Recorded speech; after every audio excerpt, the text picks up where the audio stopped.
हिंदुस्तान के हिस्ट्री में 1947 के बाद बहुत सारी यूनियन टेरिटरीज को स्टेट बनाया गया, स्टेट्स को बांटा गया।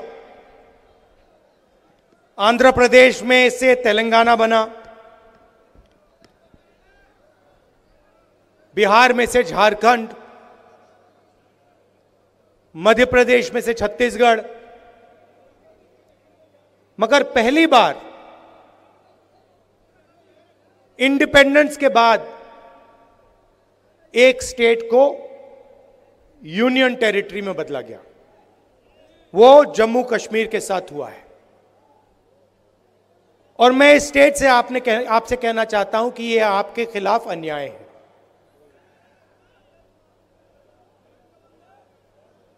आपका लोकतांत्रिक हक आपसे छीन लिया गया है और आज जम्मू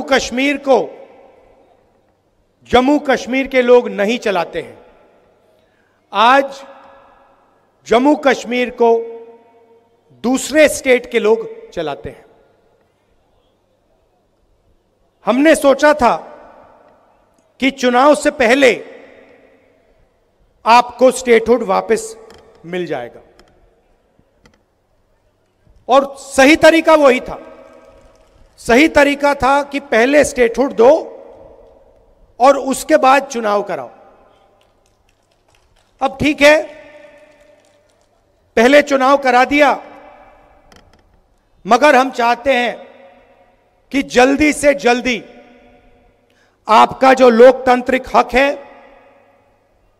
जम्मू कश्मीर का जो स्टेटहुड है, वो आपको वापस मिले।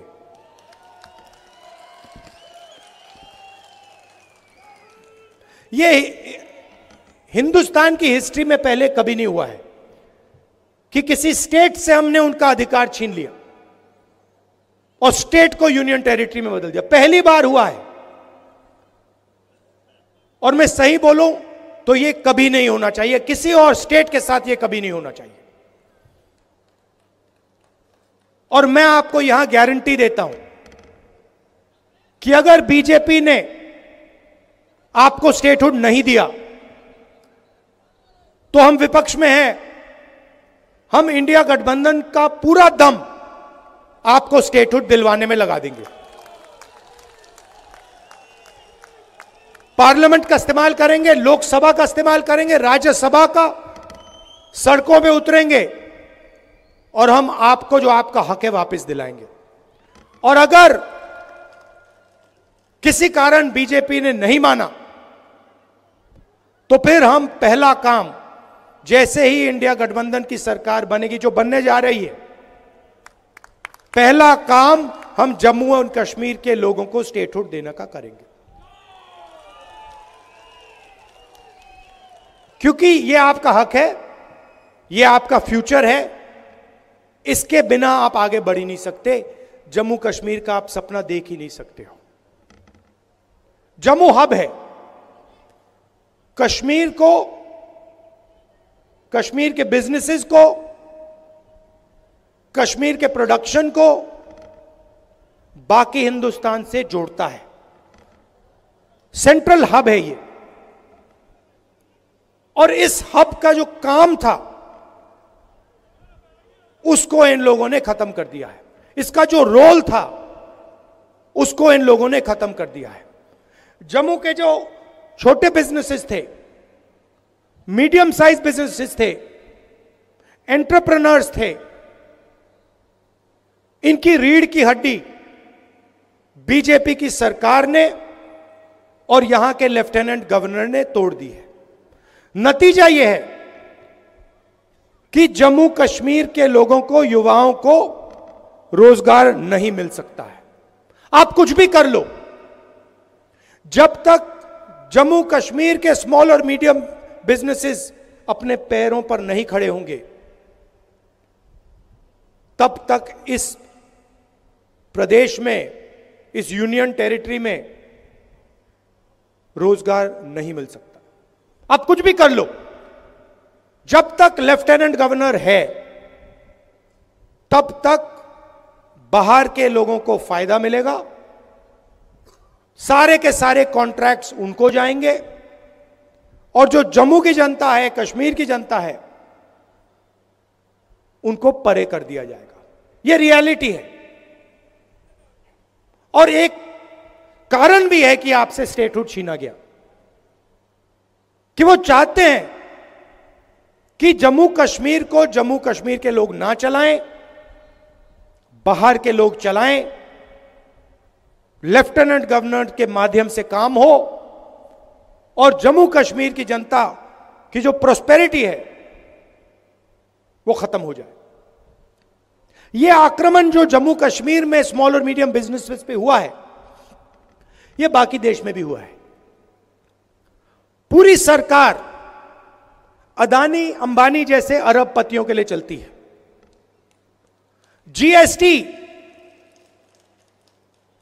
जीएसटी एक हथियार है। जम्मू के एंटरप्रेन्योर्स, जम्मू के स्मॉल और मीडियम बिजनेसेस पर आक्रमण करने का हथियार है। नोटबंदी एक हथियार था। यह पॉलिसीज नहीं है, यह हथियार हैं, और इनका लक्ष्य रास्ता साफ करने का है। किसके लिए? अदानी और अंबानी जैसे अरबपतियों के लिए। नोटबंदी और जीएसटी ने, गलत जीएसटी ने हिंदुस्तान में लाखों स्मॉल और मीडियम बिजनेसेस खत्म कर दिए। अभी मेरा प्रोग्राम था, कुछ मिनट पहले मेरा प्रोग्राम था, एक लड़की आती है, कहती है राहुल जी मेरा सपना था, मैं छोटा बिजनेस चालू करना चाहती थी। गवर्नमेंट ने कहा कि ग्रांट मिलेगा, मैंने पूरी प्रिपरेशन कर दी, एरोमेटिक्स का मेरा बिजनेस था, मैंने पूरी तैयारी कर दी, मुझे कहा कि पैसा मिलेगा, पैसा नहीं आया। मेरी मां की डेथ हो गई, मेरे पिता ने मेरी मदद की, मगर मेरा बिजनेस खत्म हो गया। आज मैं छोटा बिजनेस नहीं चलाना चाहती हूं, क्योंकि मैं जानती हूं कि जम्मू कश्मीर में छोटा बिजनेस नहीं चलाया जा सकता है। मगर यही आपकी रीढ़ की हड्डी है, यही आपकी स्ट्रेंथ है, इसी में आपका रोजगार है, इसी में आपका भविष्य है। और आप किसी भी युवा से पूछ लो, वही जवाब मिलेगा। वो लड़की अब कह रही है कि मैं एडमिनिस्ट्रेशन में जाना चाहती हूं, मैं आईआईटी में जाना चाहती हूं। आईआईटी में कितने लोग जाएंगे? एडमिनिस्ट्रेशन में कितने लोग जाएंगे? 1% जाएंगे, 2% जाएंगे, 3% जाएंगे, 5% जाएंगे। 95% का क्या होगा? जहां भी देखो वहां आपको अदानी अंबानी दिखेगा। पहले आपका रोल था, कश्मीर के सेब यहां से निकलते थे, आप बाकी हिंदुस्तान में भेजते थे। आज पूरी की पूरी सेब की इंडस्ट्री अदानी के हाथ में है। हिमाचल का सेब अदानी के हाथ में, जम्मू कश्मीर का सेब अदानी के हाथ में। और यही हर इंडस्ट्री में यही हो रहा है।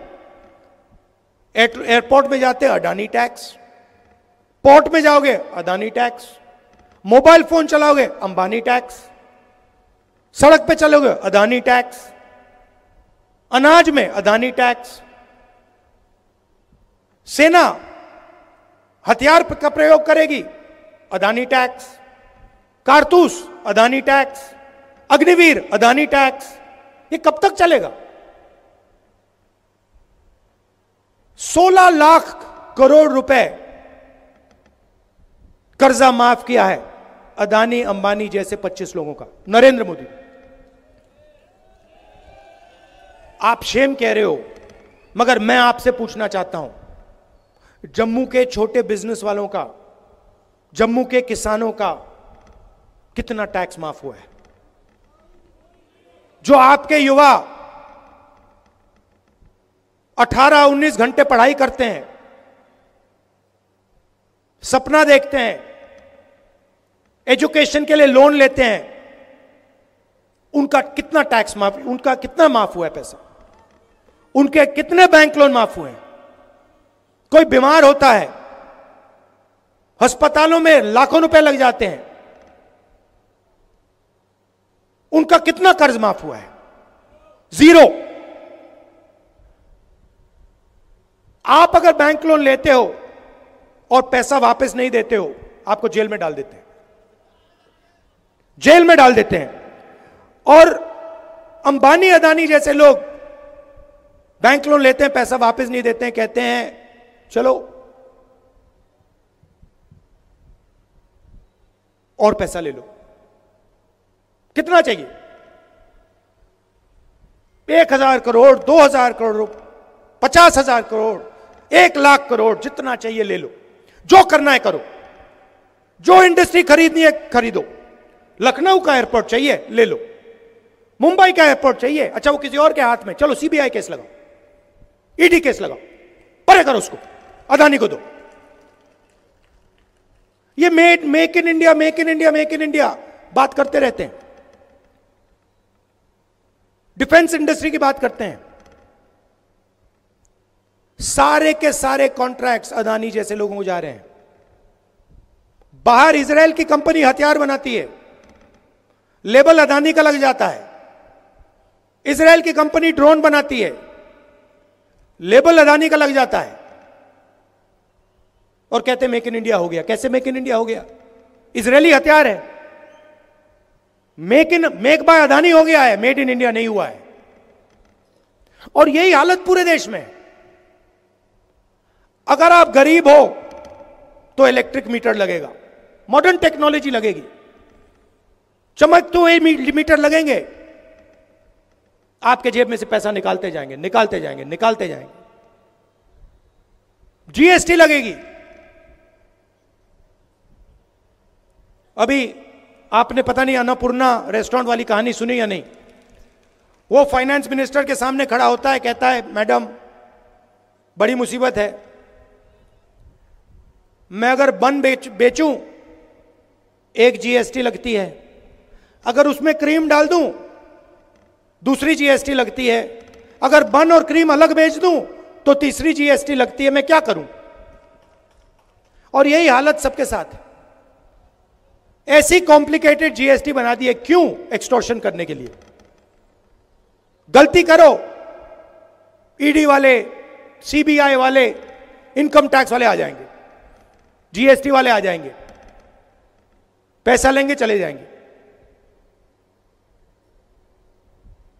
यही सिस्टम चल रहा है। तो ये चुनाव आपको अधिकार देने का चुनाव है, और शुरुआत स्टेटहुड है। उसके बाद सरकार आएगी, जम्मू कश्मीर के जो स्मॉल और मीडियम बिजनेसेस हैं, जो लोकल इंडस्ट्री है, उनकी रक्षा करने वाली सरकार होगी। बैंक के दरवाजे आपके लिए खुलेंगे, आपको सपोर्ट मिलेगी, आपको टेक्नोलॉजी मिलेगी। उनकी जगह है, अंबानी की जगह है, अदानी की जगह है, मगर आपकी भी जगह है। यह नहीं होगा कि भैया उनको सब कुछ दे दिया और जम्मू कश्मीर के लोग देखते रह गए।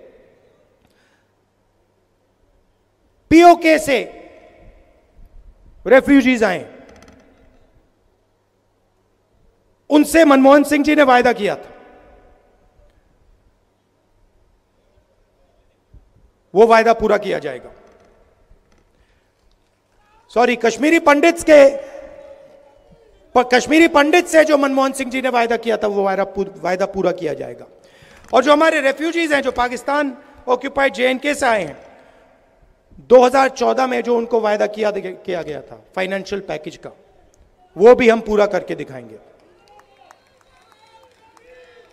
ये जो स्मार्ट मीटर्स लगा रखे हैं, ये जो नरेंद्र मोदी जी की टेक्नोलॉजी है, इसको हम यहां से हटा देंगे, ये हमें नहीं चाहिए। और जो पंजाबी है, इसको हम ऑफिशियल लैंग्वेज बना देंगे। मगर मेन बात मैं आपसे कहना चाहता हूं कि देखिए, एक तरफ हिंदुस्तान के प्रधानमंत्री हैं, उनका डायरेक्ट कनेक्शन ऊपर है, वो भगवान से बात करते हैं, सुबह उठते हैं, वो कहते हैं कि भैया मैं नॉन बायोलॉजिकल हूं। आप लोग बायोलॉजिकल हो, नरेंद्र मोदी नॉन बायोलॉजिकल है, वो इंसान नहीं है, वो डायरेक्ट भगवान से कनेक्शन लेता है। सुबह भगवान उनसे कहते हैं क्या करना है, वो करते हैं। हम इंसान हैं, हम आप जैसे हैं, हम आपकी बात सुनना चाहते हैं, समझना चाहते हैं, और ये दिल का रिश्ता है। मैं लोकसभा में हूं, ऑपोजिशन लीडर हूं, जहां भी आपको मेरी जरूरत हो, जहां भी जरूरत हो, रेफ्यूजीज के मामले में हो, स्टेटहुड के मामले में हो, स्मॉल मीडियम बिजनेस के मामले में हो, जहां भी आप मुझे ऑर्डर करोगे, जो भी आपका हुक्म होगा, मैं आपके लिए वहां कर दूंगा। और जब भी आप चाहोगे कि भैया राहुल जम्मू आओ, हमारी बात सुनो, हमारी मदद करो, मैं आपको आपके सामने दिखूंगा। आपको स्टेटहुड देने की जरूरत है, यह मैं आपको गारंटी कर रहा हूं। आज नहीं तो कल इंडिया गठबंधन आपको स्टेटहुड दे देगा। आप सबका दिल से मैं धन्यवाद करना चाहता हूं। नमस्कार, जय हिंद।